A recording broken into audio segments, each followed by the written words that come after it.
大家好，我是武医张鹏。腰部如果出现僵硬、怕冷，这是肾阳不足的表现。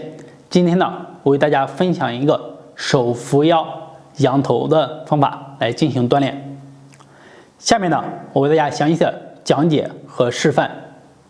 首先呢，这个动作大家自然的站在这里去做，把手放在我们的腰的后面。好，一定要先搓热，如果手冰凉，放在腰上会很不舒服的。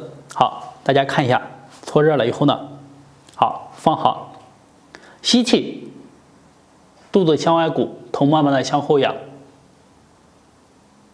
好，到极限就可以呼气。好，身子再慢慢的恢复你的直立状态。好，看一下侧面更加的清楚。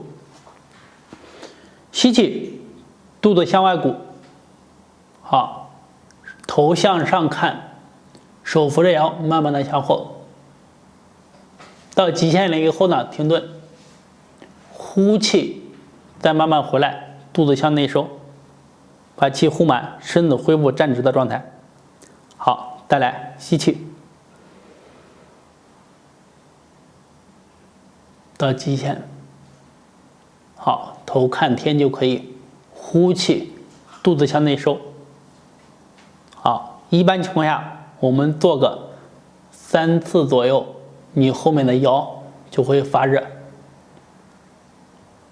好，呼，腰部怕冷呢，就会慢慢的得到很好的改善。好，再来，吸气，肚子向内收，到极限停顿。好，呼，肚子向外鼓。好，做完了以后腰发热。